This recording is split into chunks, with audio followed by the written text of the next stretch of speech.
Alrighty, welcome back to A Journey to King's Cross, a Harry Potter book podcast. We are at chapter 16 through or down? Through the trapdoor. Through the trapdoor. Yeah, and we basically just sort of finished that chapter up and everything, and out of all of the things I could think of, something that stuck out the most is, why didn't you send the owl first thing? Because they don't think that smart.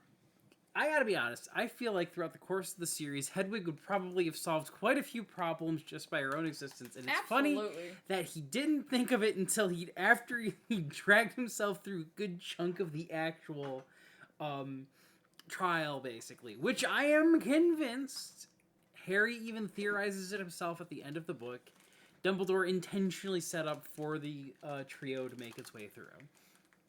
That's fair, but they still could have been like, hey, Dumbledore, we're gonna go do this because nobody will listen to us, but, like, now you know in case we die. Because what if all three of them died?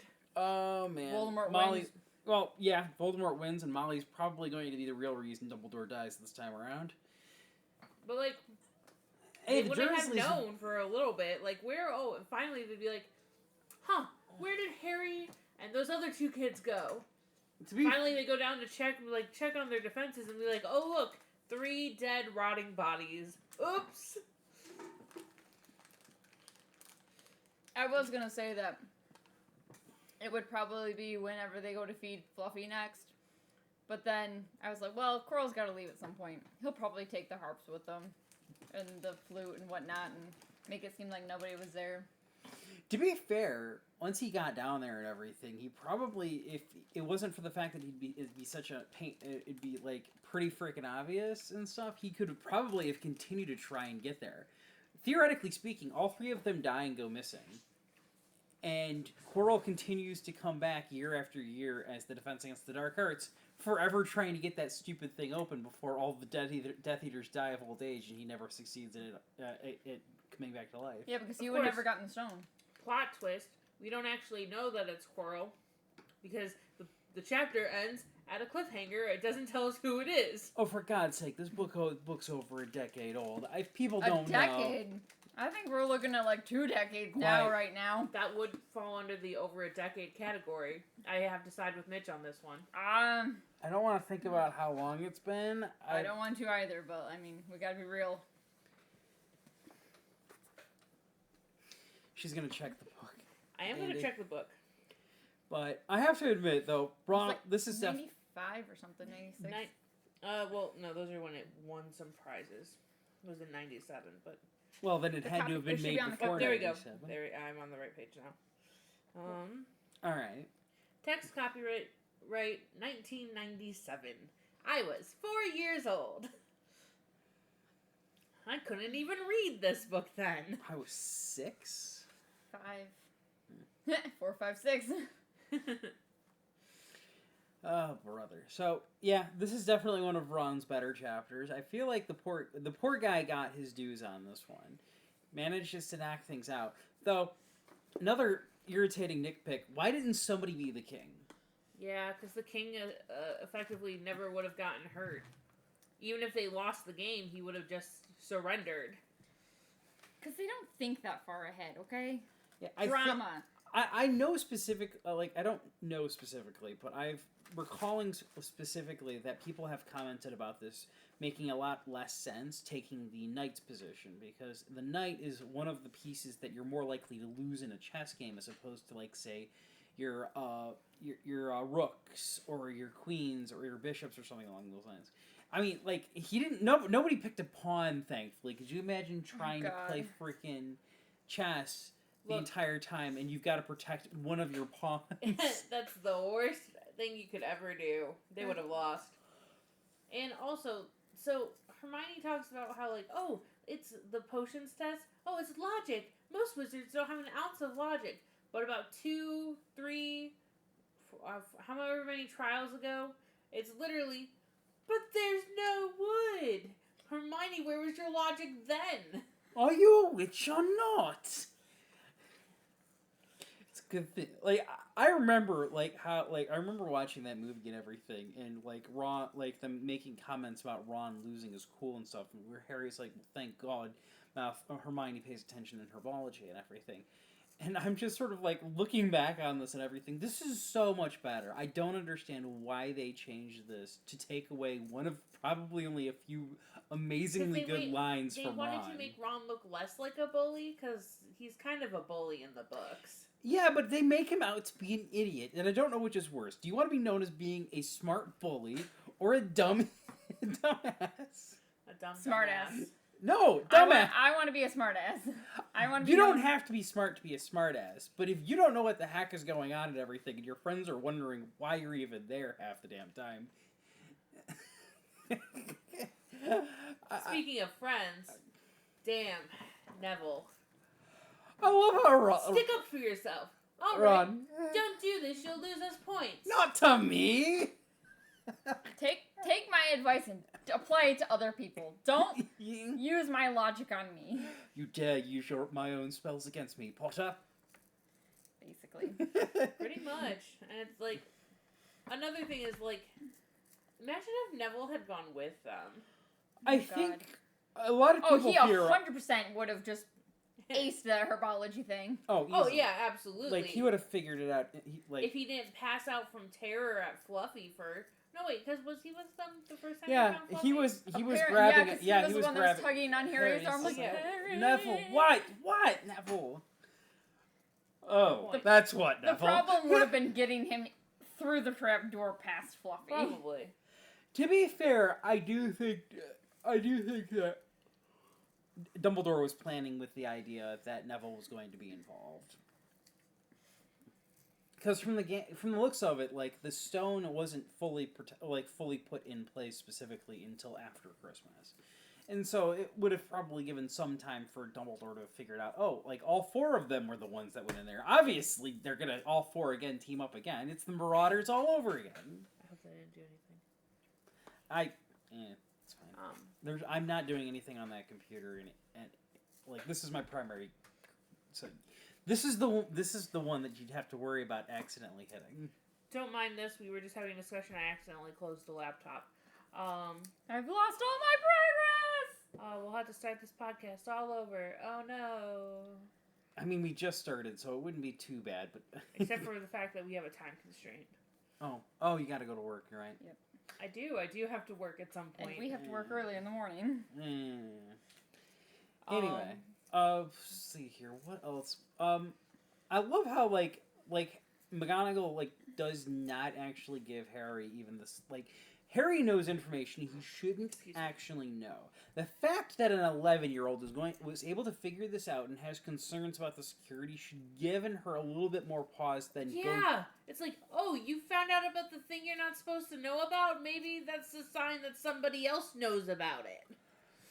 To be fair, though, if my daughter came at me with something like that, I would probably be like, no, nothing. Immediately turns around. How the fuck did she know about this? We have a serious situation. Yeah. Immediately should have gone to be like, Dumbledore. At least one of the professors should have been keeping a much closer eye. As soon as that door opened up with Quirrell and everything, I feel like one of the teachers probably should have been alerted. There should have, you know what I mean? I just thought of something sad though. We know that earlier in the book, Hermione played up about the fact that Dumbledore's trusted Hagrid and everything, and you've talked about how this whole test was set up for Harry. Does that mean Dumbledore doesn't trust Hagrid? He knew that Hagrid would slip information.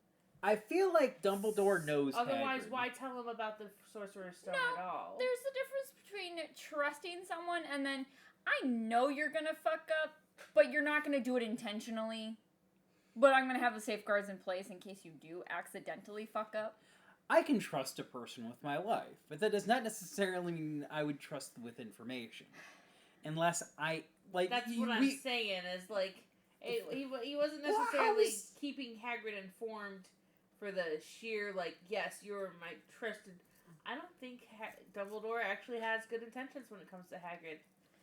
Dumbledore. Wow. I was gonna say, shut up. we learned that Dumbledore probably doesn't have good intentions for anybody because That's valid. he's been playing Potter the whole time. Hagrid is such a cinnamon roll. Yeah. That It's just like he makes can him kill an you. easier target, sadly. But it's really just like kind of heartbreaking because it's like, ouch. I feel like Dumbledore is the type of person that would be capable of shutting off his emotions. He plays the chess move at the end of the story. He sacrifices himself to make sure that Harry has the way forward in order to get the ultimate victory. If a man is willing to shut his emotions off in order to let himself die, basically, in order to make sure things move forward the way they're supposed to, then he would be capable of letting another, like, allowing a friend of theirs flaw to pass through. You know what I mean? He trusted the man to go pick something up. He's like Hagrid's a great delivery boy. Don't ask him to keep a secret, or else. And he did a good job. He slipped up to what, 2 people over the course of an entire year, basically. Unintentionally, and then the rest of it was, well, one of But, them was like, because he he was doesn't- drunk. He doesn't talk to anybody. Yeah, great friend to tell So secrets the to. only people he talks to, he's let the secret to. 3 can keep a secret if 2 of them are dead. I all feel right? like if if he the- is a loner, he ain't gonna tell nobody. It's fair. Which also, speaking of which, what was the point of actually having a dragon? Or a dragon's egg? Why did Quirrell have to give him? Oh, which also, where did Quirrell get a dragon's I was egg? starting to But wonder. also, that. like, why actually give him a dragon's egg? You just got him drunk and needed to find about Fluffy. You could have lied about having a dragon's egg. Drama.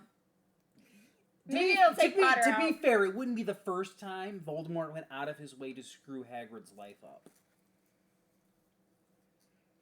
Maybe he was hoping the dragon would turn around and eat Hagrid and finish the job from 50 years ago.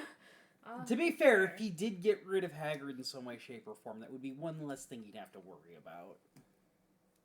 You know, it's almost surprising that I know that he used Hagrid as a scapegoat, but, like, Hagrid could have been a great ally for Voldemort. He is part of one of the people that are kind of discriminated across the series and Well, stuff. let We me touch more about that in book 4. I say and ally, that's, I mean pawn.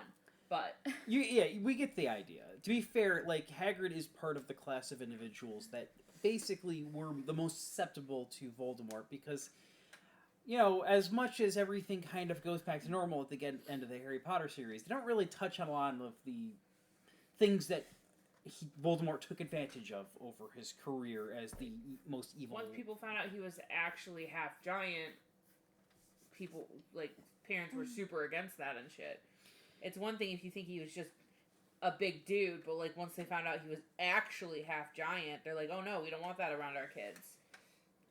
Racist. It's part of the reason, like, some people have theorized that, like, you notice how, like, Newt Scamander also got, like, expelled from school and everything in the movies, but he got to keep his wand. Got to continue to use magic and everything. Non-violent crimes? To be fair, you'd think that you get expelled and stuff along those lines for something along, you know, universal It's very thing. inconsistent. Yeah, to be fair, like, but I think it's intentionally inconsistent with Hagrid because in other, like, chapters and stuff in books, he's taken multiple stunning spells and just shaken them off. He's not using a wand in a lot of these circumstances, and he's capable of handling a lot of things that basically would drop a normal wizard or witch. I get the distinct impression there were some serious fears with the Ministry and everything when it came to Hagrid, and so they saw an opportunity to snap that guy's wand and took it. To be fair, that makes sense, because, like, even Ron mentions at some points, like, about goblins wanting, like, goblins are wanting wands, and, Ron mentioned specifically, well, they have their own magic that they don't share with us. So, it's probably, yeah, that fear of, we don't want other species to have wands, because that would make them even more powerful than they already are. And it's like, wands are our one weapon that we have. Now you want 2, we've got 1. Even though wizards don't actually technically need wands, it just helps them focus their powers. Yeah, because I believe certain countries like Africa and everything, they specifically don't use wands for At some least of their according schooling. to Hogwarts Legacy. Yeah. And possible other information that I haven't looked up. Yeah. It's one of those things where you start really thinking about being a wizard and everything. You're literally just a low-powered reality warper.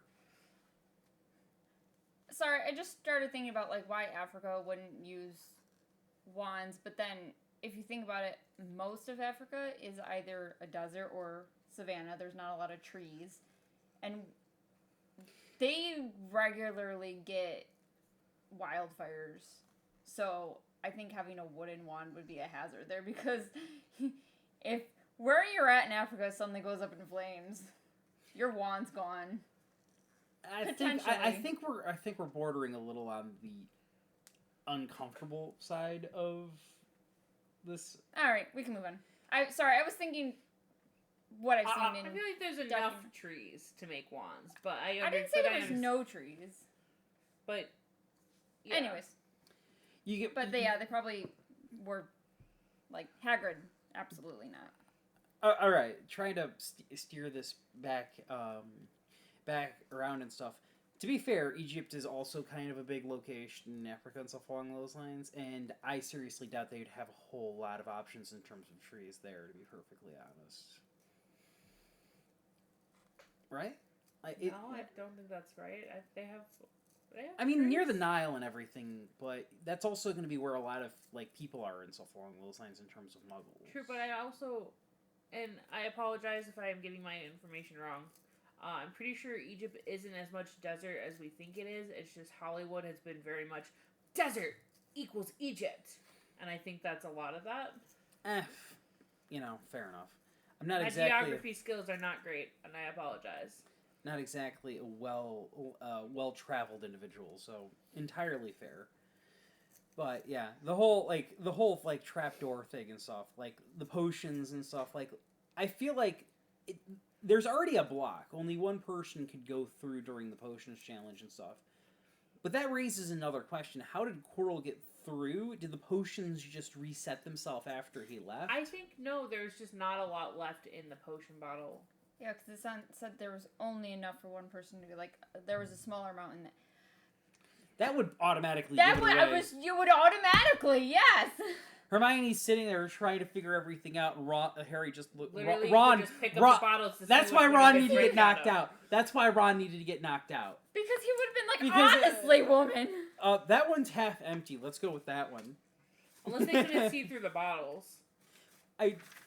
No, I think they had to know before Harry drank it because they had to plan out how to get back. Harry was asked specifically which one is the one that actually would let you go back instead of forward and everything. Because he instructed her to actually go and get Ron and a couple of the brooms. That was another change, though, is the brooms specifically from where all three of them were on brooms for the key thing, whereas in the movie, obviously, it was just Harry. They didn't get attacked by the keys, right? I don't think there was mention of that. They didn't mention it. No, they just had to go and catch it. Odd. It's very odd that it was that easy in that department. Kimmy ended up mentioning the idea of using Accio as, being able to pull the wand down and everything. So maybe Snape wasn't on a broom. The key down. But, yeah. But also the thought of, well, at the time he would have thought of Snape on the broom, but even Quirrell on a broom. I have another thought process, though, but I can cover this in the next chapter. About the logistics of Voldemort coming back and using the stone. How all of that would have worked. Since he's technically acting as a parasite and everything, I can't help but feel like if he drank it out of his mouth, he would literally just, slowly form a body out of the back like some sort of really creepy horror movie. He would have splurched out of He would have Quirrell, split, basically. or he would have consumed Quirrell. Yes. I mean, I don't think either way Quirrell would have survived. I don't think Dumbledore would have cared. I mean, Voldemort would have cared either way. I don't think Dumbledore cared either. Probably not. But I think, back to the potions, because I was looking it up in the book, I wonder if it resets. Because Harry said it was a tiny bottle. Yeah, but if you only need, a mouthful. Thought process here. I don't know if it could reset or not, to be perfectly honest, because if it could reset, you could just send the person back in there after they figure out what the right one is, and just have them walk in and out of the door, basically, until it resets.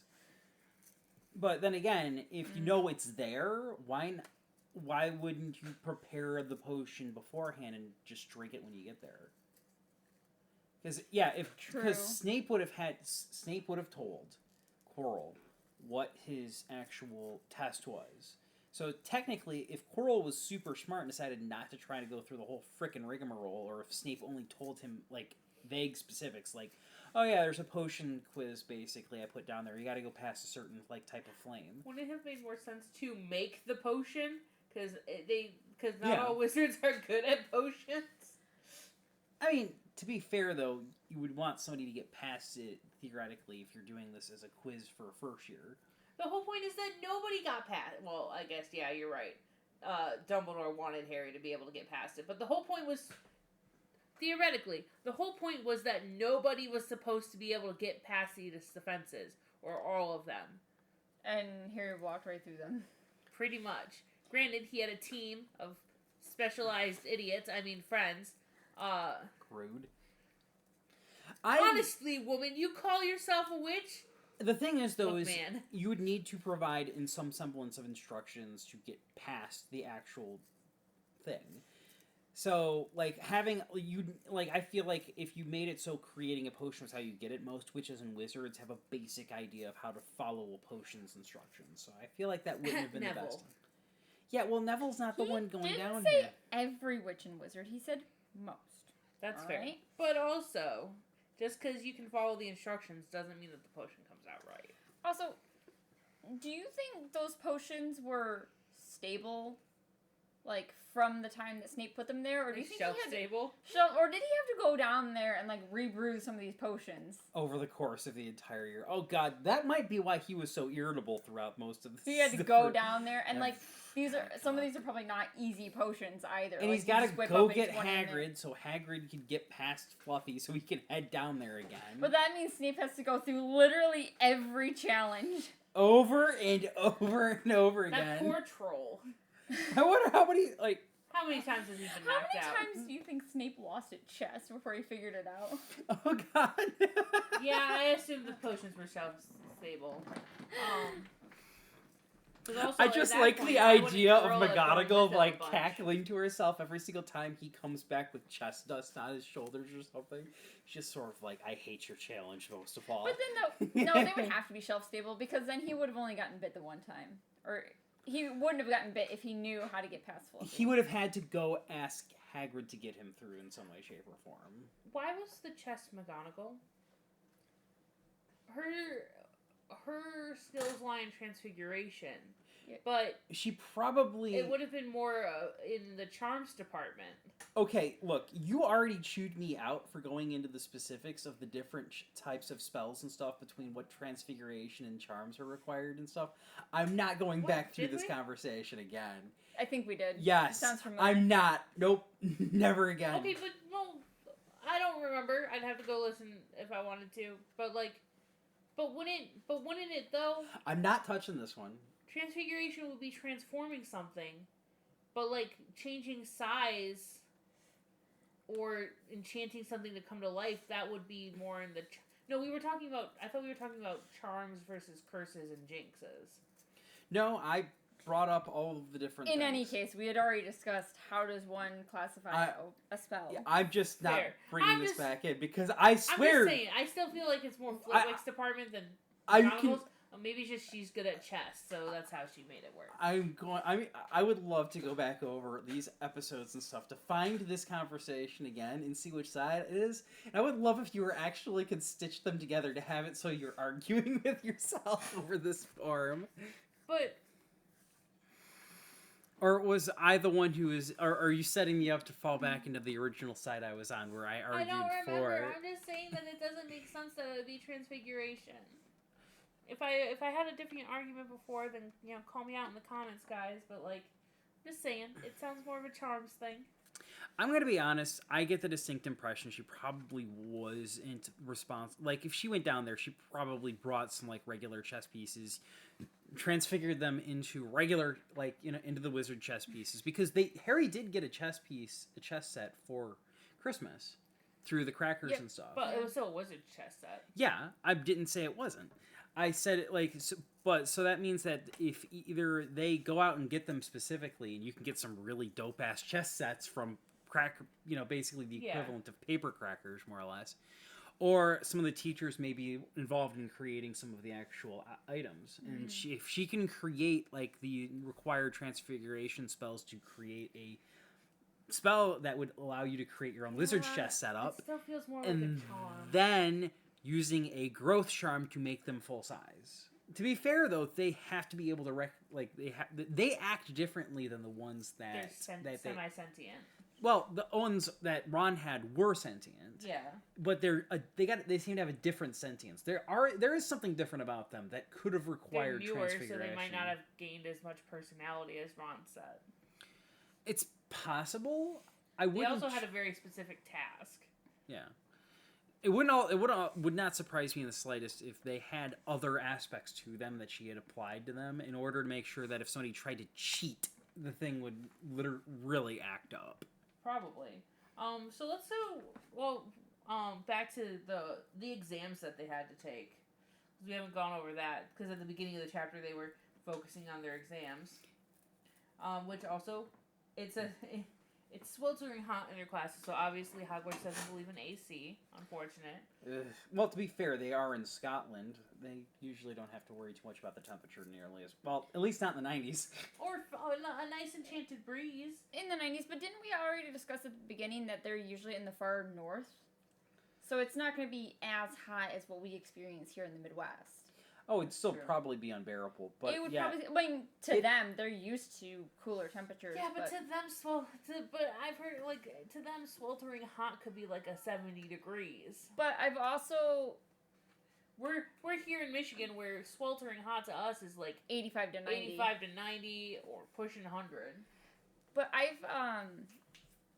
I've seen a couple of videos from a person who lives in like South London, and she's mentioned their heat waves there, and she's like, we never usually put on the AC except when it's a really scorching hot day, or the aircon is what they call it. A crisp 75 or whatever. But like, yeah, so like not a lot of the people in the UK would use AC or air conditioning or anything like that. I'm just saying. They should have something. It's magical. Midwesterners, Texas, they'd probably be like, you call this hot? This is cold. But anyway, their exams that they had to make a pineapple tap dance across the desk. That was Charms, right? Yep, Professor Flitwick. Professor McGonagall watched them turn a mouse into a snuff box. Bonus points if you can make it more immaculate.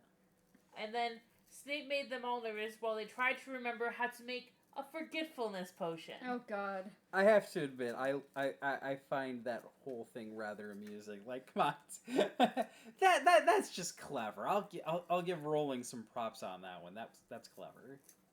And of course, going through like the batty old wizards and their historical shit and stuff along those lines. Yeah, and then Harry constantly is getting his scar pains, where we get the first insight to the connection between him and Voldemort. You mean like what happened at the beginning of year? That one little snippet of a scar. And in the Forbidden Forest with the unicorn? Okay, 2 times. Oh boy, cat fight. Not between us. It's literal cats. Not between the cats you would think either. Rumple and Nimbus. Really? Yeah. Interesting. I thought they were getting along. Yes, our one cat is named Nimbus after the Nimbus 2000. We did not name her. Where she's enjoying retirement here after her owners were incapable of taking her to their new home. Yep. Anyway, But also she is fluffy like a cloud. Let's see here. Oh, and of course we get another spotting of the giant squid. Did that get mentioned before at this point in time? I can't remember. I feel like the only time like we've mentioned it, but I don't know if it's been mentioned in the book. It might have been. I think it had to have been brought up, but the idea that people are actually tickling it is just kind of amusing, and the idea is just like, here's this like deep sea creature and everything that most Muggles, I think, up till like very recently, were convinced was basically an urban myth. And here it is, just lounging in the shallows outside of a Scottish loch. To be fair, though, like, the reason why we didn't think it exists for the most part was because, like, they're deep-sea creatures, and if they were surfacing, it was probably because they were dying. I mean, fair. Nothing wrong with that or anything, but it does amuse me to a degree. Yeah. what else? Also, I could imagine why like a giant squid would be terrifying to ancient sailors, considering if you look at the size of boats back then, they were tiny. They're so tiny. Like comparing the Titanic to a modern day yacht, it's like, huh? They're And the we same thought that size. was amazing, huh? They're like similar size. No, No, a modern Modern day yacht? yacht is huge compared Oh. to the Titanic. I haven't looked at modern day yachts compared to Titanic. Like a cruise ship is huge compared to the Titanic. Those are insane. Oh yeah, I guess if you're thinking like a yacht, like a small, I'm thinking of like Oh, like a cruise commercial ship. yachts. Oh yeah, cruise ship. Yeah, no, I was thinking like I'm rich and I've got a yacht for the Florida Keys. Oh yeah, no, not like that. I guess I'm obviously not rich. I don't know the distinctions between boats. Yeah. I just know that compared to modern day ships, the Titanic is small. Yeah. Oh, Very small. Very small. So they compare it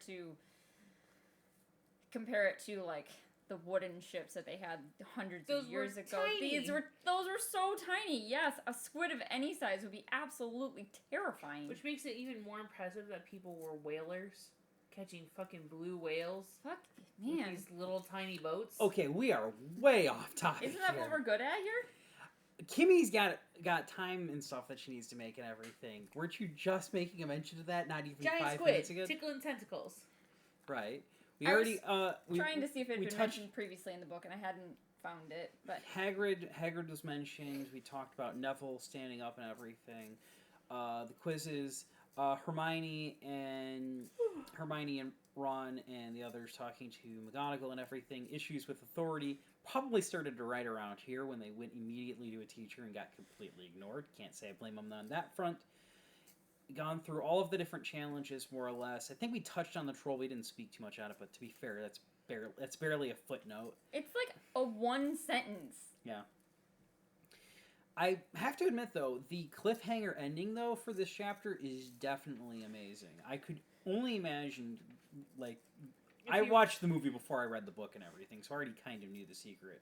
But cutting off at that point and reading it, like, having somebody read chapter by chapter and somebody stopping at that point and be like, all right, you're going to find out what happens next time when I put you down for bedtime and everything. And just sitting there thinking to yourself, who is it, who is it, who is it? Who could Well, it you've be? read these. It's not Voldemort. It's not Snape. Who could it possibly be? Well, you've read these to Rose. You've read number 1 a couple of times. I to don't her. think she was ever You don't paying think she paid attention I don't to think it? she paid too much attention to them. Like, as much as I love my daughter and everything, I don't if, know if well, she it said- hasn't been until this current reading of book 2 that she's really started to take an actual interest. Shiitake mushrooms. We're gonna watch. She hasn't seen movie 1 yet. I thought she had. I thought, Not movie 1. Not unless you played it for her. No, I She haven't. watched 2, 3, and 4 with me. Okay. She chose to watch them out of order. Don't ask. She makes no sense sometimes. Well, She it's hasn't 2, seen. 3, and 4 is in order. No, she didn't watch them in order. Oh, was it like 3, 2, 4? I think it was 4, 2, 3 or something. I don't know. I don't remember. Terrible. Anyways, the point being, she hasn't seen movie 1. I feel like I need her to have that cliffhanger before she officially watches movie 1. So you have to reread her the book before she gets to watch the movie. To be fair, that was how my mom liked to do it. She held back, like, she did this with a really bad movie, to be perfectly honest. She did it with the Aragon movie books, where she's like, you can watch the movie after you've read the book and everything. That's And even worse. Honestly, I'd Ouch. almost rather... The movie was terrible. fair, but I thought I wasn't sure how you were taking that. I was like, I actually kind of like the That Aragon could have been series. intended for the I book. just reread Aragon. It's a good book. It's a decent book. I have issues. It's that's derivative, but it's still enjoyable. Oh, my biggest problem was one. It's like they took Star Wars and said, but wait, what if it's spoilers for the Aragon series, by the way? What if instead of Darth Vader being his dad was Obi-Wan? I love that idea so much as a But also- personal fan of Obi-Wan. Quick tangent line. It doesn't make sense. It's called the Inheritance Saga. So, Aragon gets a dragon. His half-brother gets a dragon. They share a cousin. There's a third dragon that could have been a dragon rider. It would have made the most sense for, the cousin to get a dragon. Keep it in the bloodline shit, yeah? No, fucking elf chick gets one. Which, granted, props on the elf chick, the female getting a dragon. But part of that was just because, well, she needs a dragon because, dragon riders get attracted to each other when their dragons are attracted to each other. Yeah. But then, let's not keep it that in the family, please. It doesn't mean you're gonna bone your cousin. Oh, God. Because, and props to him not giving the only female dragon to the only female rider. That would have been awful. But the point being is, plot-wise, it would have made way more sense for all of the family members to get a dragon. Inheritance. They inherited the dragons. I see your logic. Tangent over. Let's make another podcast. Let's finish Harry Potter. Could you imagine doing the Aragon series? Wait, well, I feel like they're coming out with another book. It already came out. Oh, it is? Yeah, it's already out. I have heard I heard it was coming out, and I heard nothing. Point being, let's get back to Harry Potter and stop talking about other fandoms. To be fair, I've kind of talked it out. Yeah, it's a good chapter and everything. Good lines, memorable stuff and everything. Not a lot to comment. Are you a witch or aren't you? There's no word. I'm sorry. I love the way they roll with that in the book, but I just love Ron's comment. Was it Ron or Harry's? Ron's comment in the movie. Are you a witch or not? That was in the book. That was not in the movie. In the movie, it was like they fell through because Hermione said, "Just remain still, we'll drop down." And Hermione's just Harry does it, and Ron starts panicking up there and everything, and he's not sitting still as he's like, "No." Anyway, what do I do? She goes through the whole thing and she casts the spell, and Ron drops down. He's "Good thing we didn't panic." And Harry looks at him dead in the eye. Good thing Hermione pays attention to her biology. Okay, I must be combining these in my head. But side fact is that they're we must be miles under the school. How far did they fall? Because an 8-foot drop can kill you. So wizards. Sure, but also they could not have been dropping for miles. Okay, but we see that in book 2 as well, where they go for miles under the school and under the lake. Okay, that makes a little bit more sense because you're sliding through a pipe down underground. It could not be comfortable. Magic warp hole. So gross. But to be fair, I think somebody did actually do the math. I think there was another podcast I actually got the idea for this podcast from, through the Gryffindor. Totally recommended. They actually did talk about that a little bit in terms of the size of postage, and they said it was ludicrously deep in order for a space that big to be basically the size of a postage stamp. It is kind of funny, though, is that they continue the conversation. Yeah, they continue the conversation without much of an interruption and are capable of talking to each other over that distance with no hindrances whatsoever. So that whole scene right there has got so many little things where you really think about it. Author's bad at writing, but good at descriptions. There's a lot of to be fair, nobody's perfect at everything, and when you're putting a story together and stuff, that's one hell of a project. That's fair. But since that about wraps it up, you can find me on also other social media at Ludo's Creation Corner. I've been working on a lot of Pokemon lately. You can find me at Brandywine Stitches on YouTube, where I talk about all of my Brandy Lee Wine or just nope, Brandywine. I don't know why I keep thinking your middle name's in there. It's not. It was a family nickname that I will not use for my FlossTube, and I will explain that story off camera. But YouTube, you can find me at Brandywine Stitches, where I talk about mostly my cross stitch, but also my other projects. And all the other socials at Hockeytown Candle, where I make soy candles and all sorts of bath and body stuff. And I'm Cole Sanders on Twitch and everything. I've basically just been kind of doing my own thing, not really setting to a schedule outside of the fact that I'm on usually Wednesday nights and Monday nights. Usually for about an hour or so when I'm playing just random things. Anyway, appreciate you guys coming in. Make sure you like and subscribe and keep your wands at the ready.